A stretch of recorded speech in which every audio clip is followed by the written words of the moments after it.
যুদ্ধবিধ্বস্ত লিবিয়ায় আছেন ২০,০০০-এর বেশি বাংলাদেশি অভিবাসী, যারা দেশটিতে কাজ করছেন অনিরাপদ পরিবেশে, নামমাত্র মজুরিতে। শিক্ষা ও স্বাস্থ্যসেবা নিয়ে কঠিন বাস্তবতার মুখোমুখি তারা।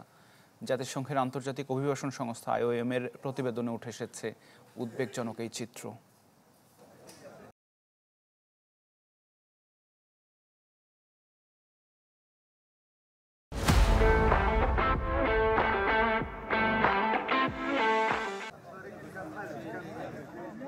জীবিকার খোঁজে ইউরোপে পাড়ি জমাতে অনেকেই লিবিয়াকে ব্যবহার করেন ট্রানজিট পয়েন্ট হিসেবে। তবে বৈধ কাগজ না থাকায় বেশিরভাগ সময়ই অধরা থেকে যায় ইউরোপ, রয়ে যেতে হয় লিবিয়াতেই। বর্তমানে লিবিয়ায় এমন বাংলাদেশি অভিবাসীর সংখ্যা ২০,৪১১, যারা দিন কাটাচ্ছেন নিরাপত্তাহীনতা, দারিদ্র্য আর অনিশ্চয়তায়।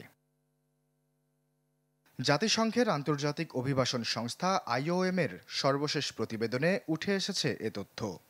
সংস্থাটির ডিসপ্লেসমেন্ট ট্র্যাকিং ম্যাট্রিক্সের ৫৭তম প্রতিবেদনে বলা হয়েছে, লিবিয়ায় ৮.৫ লাখ অভিবাসীর মধ্যে বাংলাদেশের অবস্থান সপ্তম, যা দেশটির অভিবাসী জনসংখ্যার প্রায় ২%।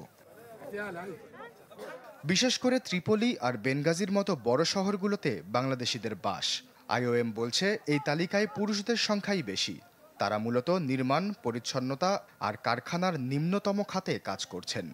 এসব কাজের পরিবেশ খুব একটা নিরাপদ নয়, আর মজুরিও অপ্রতুল বলে জানায় সংস্থাটি। নারী অভিবাসীদের অবস্থা আরও করুণ। লিবিয়ায় নারীদের ৫৬%ই এখনও কাজের সন্ধানে, আর পুরুষদের মধ্যে এই হার ২০%।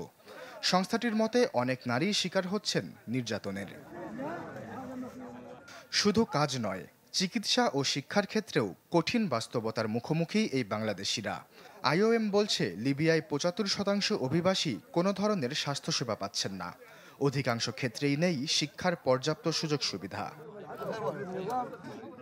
সংস্থাটি আরও বলছে, আর্থিক অনিশ্চয়তা আর দেশে বেকারত্বের কারণেই অনেকেই পাড়ি জমান লিবিয়ার মতো অনিশ্চিত গন্তব্যে। কেউ কেউ আবার মধ্যপ্রাচ্যের একাধিক দেশ ঘুরে পৌঁছান দেশটিতে। লিবিয়ায় পৌঁছাতে অনেকেই খরচ করেছেন গড়ে $৪,৪১৪, যা বিশ্বের যে কোনো দেশের অভিবাসীদের খরচের তুলনায় সবচেয়ে বেশি। লিবিয়ায় বাংলাদেশ ছাড়াও মিশর, নাইজার ও চাঁদ থেকে এসেছেন অনেকেই। সিরিয়া, পাকিস্তান ও ফিলিস্তিন থেকেও উল্লেখযোগ্য সংখ্যক অভিবাসী রয়েছেন দেশটিতে।